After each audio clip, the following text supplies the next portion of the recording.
May bago pong commissioner ang COMELEC. Yan po ay si Attorney Noli Pipo. Kilalanin natin siya sa ulat on the spot ni Sandra Aguinaldo. Sandra?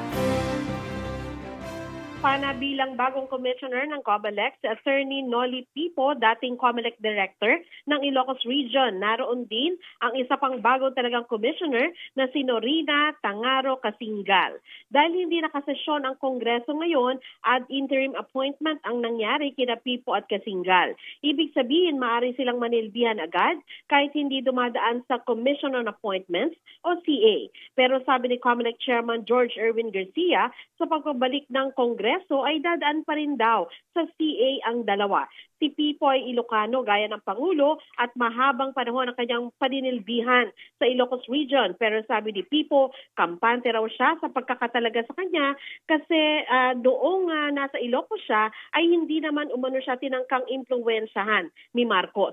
Sabi naman ni Garcia, makakaasa ang publiko na magiging responsable sila sa kanilang pinanumpaan sa Diyos at sa bayan. Sa ngayon po ay 5 sa 7 commissioners ng COMELEC po ay appointee ni Pangulong Marcos. Kasama na ang 2 bagong commissioners sa Anbank deliberations na nagaganap ngayong araw. Yan muna po ang pinakahuling ulat mula dito sa COMELEC. Katrina? Maraming salamat, Sandra Aguinaldo. Ito ang GMA Regional TV News. Sugatan ng isang babaeng grade 8 student matapos gilitan ng kanya umanong dating nobyo sa loob ng kanilang paaralan dito sa Cebu City. Batay sa investigasyon, natagpuan ng pinsan na nakahandusay sa loob ng abandonadong CR ang 14 na taong gulang na biktima. Nakitaan din ng mga pasa sa likod ang estudyante. Nagpapagaling na siya sa ospital. Naaresto naman ang grade 10 student na suspect makalipas ang ilang oras.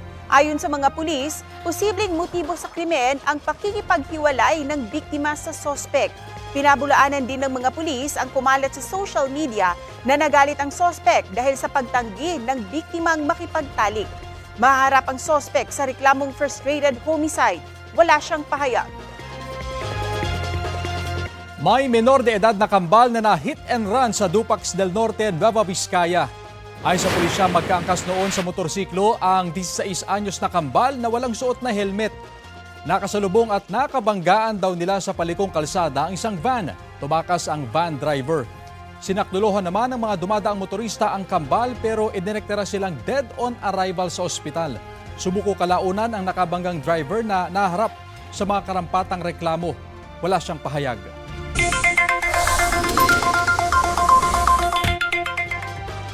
Sa mga may balak bumili ng bulaklak para sa inyong minamahal sa Valentine's Day, narito ang presyo ng ilang bulaklak sa Dangwa, Maynila. Nasa 1,000 hanggang 1,500 pesos ang isang dosenang red roses. Mabibili ng 1,200 pesos ang 12 pieces na pink at light pink roses, habang 1,000 pesos ang carnation. 120 hanggang 150 pesos ang kada piraso ng tulips at 200 hanggang 250 pesos ang kada piraso ng Ecuadorian roses. Nasa 500 hanggang 3,500 naman ang flower arrangement. Depende pa sa bulaklak na gagamitin. Kung tight naman ang budget, don't worry dahil may mabibili ring 3 pirasong rose, sunflower o carnation sa halagang 400 pesos. Ayon sa ilang nagbebenta roon, asahang tataas pa ang presyo ng bulaklak habang papalapit ang mismong araw ng mga puso. Hindi sa exclusive economic zone kundi sa loob na ng archipelagic waters ng Pilipinas pumasok ang isang Chinese research vessel. Ayon sa Philippine Navy, na monitor ang barkong Lanhai 101 malapit sa Subic Bay sa Zambales kahapon ng tanghali. Una itong nakita sa may Balabac Island sa Palawan nitong linggo, February 9. Wala pang update ang Philippine Navy kung nasaan na ito ngayon. Pumasok daw ang Lanhai 101 sa archipelagic waters ng bansa dahil sa masamang panahon. Nanggaling daw ito sa Malaysia at papuntang China. Sa ilalim ng Doctrine of Innocent Passage, pwedeng dumaan ang anumang barko sa territorial or archipelagic sea ng ibang bansa basta tuloy-tuloy lang at hindi tumitigil. Pero ayon sa security analyst na si Ray Powell, posible ring ipinapakita ng China na hindi nito kinikilala ang archipelagic sea lanes ng Pilipinas. Ipinadala na ng AFP Western Command ang mga barkong BRP Andres Bonifacio at BRP Melchor Aquino para bantayan ang Lanhai 101. Mainit-init na balita, Naihain na sa Department of Justice sa mga reklamong kriminal laban kay Vice President Sara Duterte. Kaugnayan ang pahayag ng BC noong Nobyembre na may kinausap na siyang papatay kina Pangulong Bongbong Marcos, First Lady Liza Araneta Marcos at House Speaker Martin Romualdez kung siya ay papatayin. Ayon kay NBI Director Jaime Santiago, tinitimbing nila ng mabuti ang naging rekomendasyon. Sabi pa ni Santiago, wala raw ng impluensya sa kanila. Natagalan kami dahil tinitimbang namin mabuti, no? Yung aming investigation team, kinumpos ko, 5 abogado plus ako, tinimbang namin ng lahat. Nang hinga ng reaksyon ngayong umaga, maiksi lang ang sagot ni Vice President Sara Duterte. Sabi niya, and I quote, "As expected." End of quote.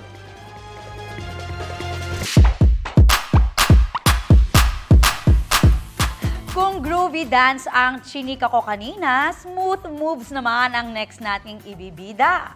Kuha po ang video na inyong mapapanood sa nakaraang Binabayon Festival sa Leyte. Heto ang pasample ng mapapatanong daw kayo na, paano yun?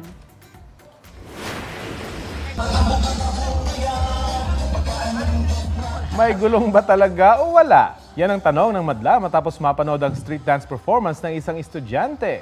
Sa sobrang swabe kasi ng galaw, animoy makina na depaterya.